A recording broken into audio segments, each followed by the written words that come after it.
When it comes to power in Naruto, really only two villages come to mind. And that's because in the Naruto universe, those two villages hog the majority of the power. While there are 5 ninja villages, really the most important and most powerful characters that we've seen in the Naruto universe only come from either Konoha or the Hidden Cloud. And while obviously every single village has its rare character of incredible power, like the Hidden Mist having Kisame, or the Hidden Stone having Data, or the Hidden Sand having Sasori or Granny Chio. And when it comes to a sheer numbers basis, filling an entire football team of powerful characters, really the only people capable of doing it are Konoha and the Hidden Cloud. Now Konoha being the most powerful village in all of Naruto makes sense. I mean, our main character was born there. Obviously, that village is gonna be the most powerful because the people around Naruto are naturally gonna get powerful upgrades so that they can keep up with Naruto, who's gonna become the strongest person in the show. And we've actually done entire videos explaining why Konoha is the strongest village in all of Naruto. And we've also done entire other videos explaining why the Hidden Cloud was probably the second strongest village in all of Naruto. See, I believe that Konoha became the strongest village in all of Naruto for a myriad of different reasons. They have an advantageous position. They're the only village that's based entirely in wooded and therefore fertile land. While other villages like the Hidden Mist are located on small islands, the Hidden Cloud are located up high in the mountains where you can't farm anything. The Hidden Stone exists in a craggly, rocky, Grand Canyon-esque territory, and rocks aren't exactly great farmland. And then obviously the Hidden Sand is in the middle of a desert, which aren't exactly known for their food forests. Outside of this, Konoha also hit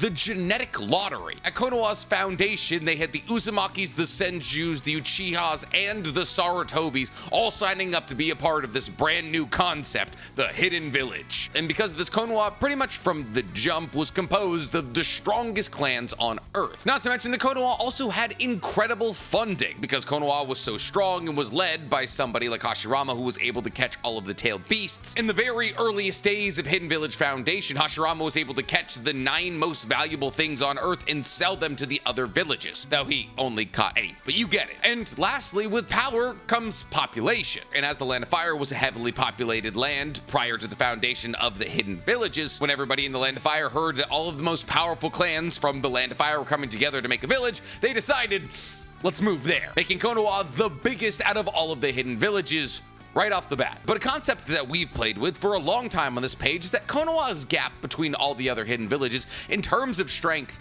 may not be as big as we think it is. In fact, there's one village that's antagonized Konoha for the entirety of Konoha's existence. One village that every time Konoha made peace with or tried to make peace with pretty much signaled the end of any Great Shinobi World War. As once Konoha and this village stopped fighting, everybody else realized we no longer stand a chance. And that village is obviously the Hidden Cloud. But why? Why is the Hidden Cloud so powerful? Well, like I've said, we've done entire videos exploring why the Hidden Cloud might be so powerful, to which we chalked a lot of it up to scientific advancements and an incredibly defensible position, but there might be more to that. In fact, there might be a lot more to that. See, well, obviously having a village out on a peninsula that people have to walk through in order to get to your village that's built on top of mountains that nobody's able to access does make your village highly defensible. In the Hidden Cloud's early commitment to figuring out scientific advancements made them the most scientifically advanced out of all of the hidden villages in Naruto's timeline, not Boruto's. But what if the Hidden Cloud's advantage actually started long before even the Hidden Cloud's foundation? What if the real reason that the Hidden Cloud is able to antagonize Konoha to the level that it is because the Hidden Cloud has a very similar origin story to Konoha? What if, in the same way that Hagoromo's descendants came together to create Konoha, Hagoromo's descendants came together to create the Hidden Cloud? Yes, that's right. Today we're exploring the question, did Hagoromo have a third son? And did that third son seed the Hidden Cloud Village? Now, today's theory is actually less of a theory and more of an explanation, as there is concrete evidence that not only did Hagoromo spend a good amount of time in the land that would soon become the Hidden Cloud, but also laid down some roots there, if you know what I mean. But before I get to explaining to you how Hagoromo laid those roots down, guys, please, for me, like this video, subscribe to the page, and hit that noti bell. And if you guys want to help me set my roots into YouTube, go ahead and follow my other channel, The Weeb Commander, where instead of talking about Naruto and Boruto, I talk all other anime. And if you like the idea of getting more anime content from me, you're gonna love my podcast, You Talk is Anonymous, where me and Danny Mata break down everything that happened in anime this week. It's available on YouTube, Spotify, and Apple Podcasts. So how does Hidden Cloud, a village with no geographic advantage whatsoever, become possibly the strongest village in all of Naruto? I mean, the barrier of entry is so colossally high to create the Hidden Cloud, let alone maintain it. How do you create a functioning village? Well, in my video explaining how the Hidden Cloud became one of the most powerful villages in Naruto, I actually made the assertion that it was the scraggliness and the difficulty of the terrain that they had to build their village on top of that actually made the Hidden Cloud so powerful. Having to overcome their geographical disadvantage led the Hidden Cloud to scientific advancements. And with these scientific advancements, a culture of science being able to overcome pretty much any and all difficulties became the culture in the Hidden Cloud. And once science was able to overcome the difficulty of building a village on top of pointy mountains, there was really nothing that the Hidden Cloud couldn't do. On top of all that, they had gained a massive geographic advantage from a militaristic standpoint, now being all but uninvadable to any enemy force. But what if in actuality, the Hidden Cloud's power didn't come from their willingness to overcome their geographical disadvantage? What if in actuality, their power came from a much simpler in-universe explanation? See, truly, if you wanted to explain Konoha's power in as few words as possible, you would just say,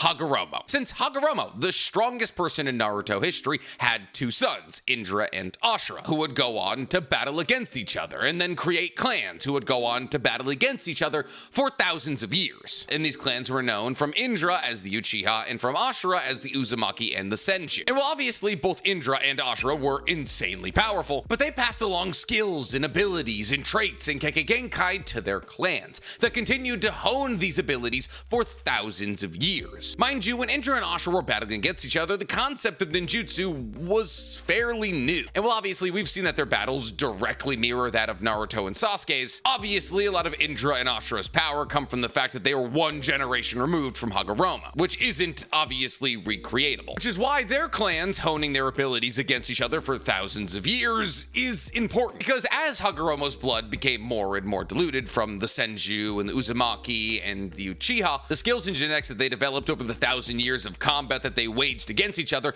more than made up for that loss. And then when these two clans were at the peaks of their power, they merged, creating a village, Konoha. So now, in essence, you had all of the progeny of the god of the universe coming together to make one village. And all of these progeny had spent thousands of years battling against each other to hone their strengths. So yeah, obviously, Konoha ended up strong. Geographical or monetary advantages be damned. They were always gonna figure it out. But if that's a blueprint for a truly strong village in Naruto, maybe that's the blueprint that the Hidden Cloud followed as well. Because not only is the Hidden Cloud incredibly powerful, but they also have a weird amount of connection to Hagoromo. Ironically, they actually might have more connection to Hagoromo than Konoha, especially nowadays that both the Uchiha and the Senju have appeared to disappear. When it comes to physical connections and borderline families still existing in a village, no village has a better connection than the Hidden Cloud to Hagoromo. And Hagoromo being in the Hidden Cloud for an extended period of time makes sense. See, we understand that prior to Hagoromo's death, he traveled the entire world, spreading ninju to all that he met, as he believed if the entire world was tapped into ninju, they could understand each other without speaking, as they would all be tapped into the greater flow and energy of the earth. And we learn a lot about these travels through the most recent Naruto light novels, the Retsudan Trio, as we learn that actually a good amount of these travels were dedicated to Hagoromo trying to find a cure for a disease that was gonna wipe out his chakra ability. That is to say that Hagoromo was being affected by a disease that one day would take his ability to use chakra at all, and thus would kill him. And what we also learn about Hagoromo is that he had a favorite place to visit with the tailed beasts. And this place was the land of Radaku. Now, the reason that Hagoromo loved the land of Radaku is because it was an incredibly peaceful place, as the land of Radaku, which is about a 2-week travel from Konoha, mind you, shared no borders with any other country. And thus, since the land of Radaku wasn't near any other countries, it was never embroiled in war, which made the land of Radaku not only incredibly peaceful, but also self-sufficient, as they had nobody to trade with. And thus, it was a favorite of Hagoromo to go to relax. And considering the fact that Kakashi Retsudan, which is the first of the Retsudan trilogy, takes place in the land of Radaku, we learn a good amount about Hagoromo and his time in the land of Radaku from that novel. But what's interesting about the land of Radaku is that it's said to be incredibly mountainous, at a high altitude, that at one point it was swamplands inhabited by dinosaurs, and then a meteor struck and made all of it mountain territory, which is oddly similar to the history of Earth, but whatever. What I want to focus on here is the fact that the land of Radaku is said to be mountainous and at a high altitude. And there's really only one place in the entirety of the Naruto map that fits the description of mountainous and high altitude, and that would be none other than the village hidden in the clouds, in the land of lightning. But I know what you're gonna say. You're gonna say, Nick, the land of Radaku is said to not border any other countries, and the land of Radaku has never been explicitly stated to be in the land of lightning. and on all accounts, you are correct. However, we only have one Naruto map, and that Naruto map is not great. Sure, on this map, we see where all the major villages are, we see where the minor villages are, like the hidden grass and the hidden rain, but this map is a snapshot of the corner of a continent at most. The worst part about this map is the fact that we know that this map extends further beyond the snapshot that we have, as it's not like Hunter x Hunter's map where we get to see the edges of the landmass. Every single major land, be it wind, fire, stone, lightning, or water, has more landmass beyond the scope of the map. I'm not kidding. Every single country, and thus the land of wind or the land of stone or the land of lightning could be much larger than we originally anticipated. And since we can only really go with geographical connections here, the only place we could really place the land of Radaku is possibly beyond the scope of the land of lightning that we see on the map we have, which would draw a connection between Hagoromo and the land of lightning. More specifically, it would draw a connection between Hagoromo and wanting to spend time around the land of lightning. Because I'll say it again, the land of Radaku was Hagoromo's favorite place. And because Hagoromo loved the land of Radaku so much, he committed himself to actually helping the citizens of Radaku a lot. See, the land of Radaku, like I previously stated, had to be entirely self-sufficient, which meant that if they didn't acquire enough water or food, they would all die. They couldn't trade for it or buy it. But the problem is the land of Radaku, which exists in a scraggly, mountainous, high-altitude area, doesn't get enough water. And thus, Hagoromo, wanting to make sure that the land of Radaku would never have to worry about water, gave them something. Specifically, he gave the Radaku royal family the Shuegu, which is a golden cane capable of creating an infinite amount of water. It's powered by the wielder and the Sage of Six Paths chakra, and so long as the wielder is practiced in creating this infinite amount of water, that's what they get to do.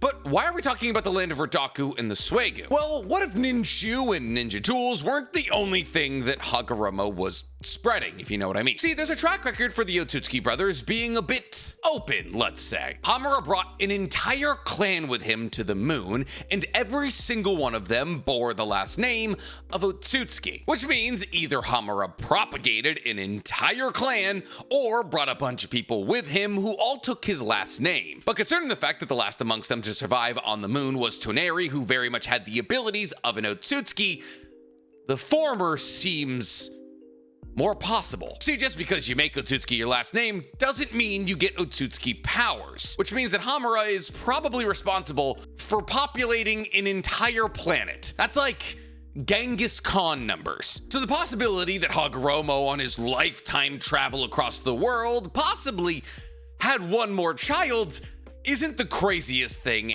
ever. See, no matter how you split it, even if you believe that Hagoromo on his journey across the world was handing out tools to anybody who needed it to alleviate their problems, the Hidden Cloud ended up with a suspicious amount of Hagoromo's sacred tools. See, prior to the release of Kakashi Retsudan, we only knew of 5 of Hagoromo's sacred tools. And the Cloud had all 5. See, the concept of the treasure tools of the Sage of Six Paths was introduced to us during the 4th Great Shinobi World War, mostly through the medium of Kinkaku and Ginkaku, who we'll get to in a second. But the treasure tools of the Sage of Six Paths are 5 tools that were wielded by Hagoromo while he was alive. And the 4 that Hagoromo wielded were, and I'm gonna read them because I don't have their names memorized, the Basho Sen, which is the fan that once you sweep it, it creates a massive amount of an elemental release of your choice, the Benishago, which is a gourd that you're able to seal somebody's word soul into, the Kokinjo, which is a rope that's able to grab somebody's word soul and pull it out of their body, and the Shikisaiken, which is the sword that's able to cut the word soul to seal into the Benishago. I lied, I do have them memorized. I don't know why I said I needed to read them. But with these tools, Kinkaku and Ginkaku are able to analyze what your most said word was,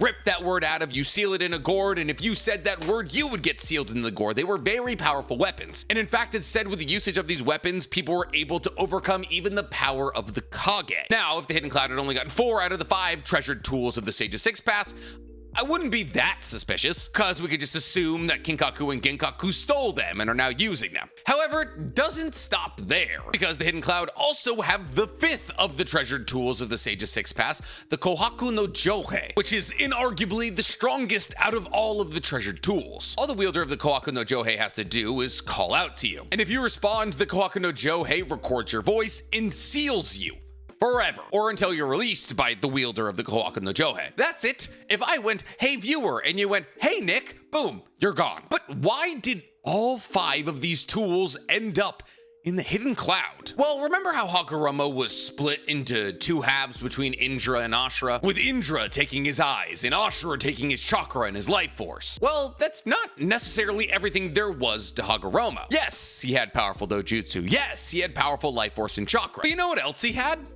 Incredibly powerful ninja tools. So what if Hagoromo didn't split his ability into 2 halves, but 3/3? What if Hagoromo, outside of just giving his life and his chakra force to the Senju and his eyes to the Uchiha, gave his tools to the Cloud? Kind of makes sense, doesn't it? How does the Cloud end up with all of the Sage of Six Paths tools without him giving them to them? Do you expect me to believe that Hagoromo spread all of these tools across the world and that somehow the Cloud just reclaimed them? Or that maybe Hagoromo died in the Hidden Cloud with all of his tools? Because we know Hagoromo didn't die in the Cloud. We know Hagoromo died in the Land of Fire. We've seen his death. So why, when Hagoromo died in the Land of Fire, would his tools end up in the Land of Lightning? Unless, of course, he bequeathed them onto them. And once again, this makes sense because of Kinkaku and Ginkaku. See, the reason that this theory was started in the first place is because Kinkaku and Ginkaku exist. Kinkaku and Ginkaku were stated to be as strong as they were because not only were they Nine-Tails Jinchuriki, but also because they were distant relatives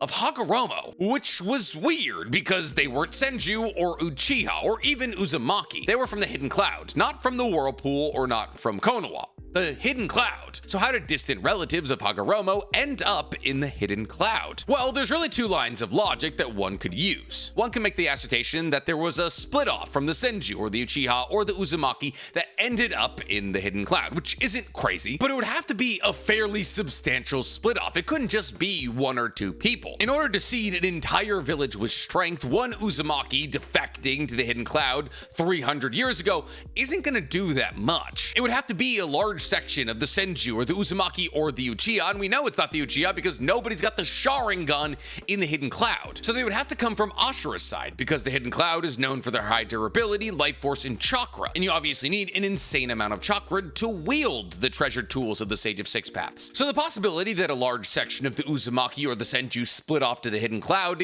isn't crazy, though it is unlikely. Much likelier scenario is that Hagoromo had a 3rd son or daughter, one who grew up in the Hidden Cloud, one who propagated a new clan, one who wielded the treasured tools of the Sage of Six Paths that would one day end up in either the hands of the Raikage or Kinkaku and Ginkaku. And because the blood of Hagoromo runs as thickly through the Hidden Cloud as it does through Konoha, the Hidden Cloud is just as powerful as Konoha. Not to mention, with access to insane weapons like the treasure tools of the Sage of Six Paths, it would make sense why the Hidden Cloud is so obsessed with making powerful ninja weapons, like the chakra cannon that they designed in the last that could destroy the moon. In fact, the Hidden Cloud has always been obsessed with militarization through the medium of powerful ninja tools. This is why Inoki is upset with A in the 5 Kage Summit prior to the 4th Great Shinobi World War, as even though they were currently in a time of disarmament, the Hidden Cloud was arming, creating weapons of essentially ninja mass destruction. So in actuality, what if the real reason that the Hidden Cloud is strong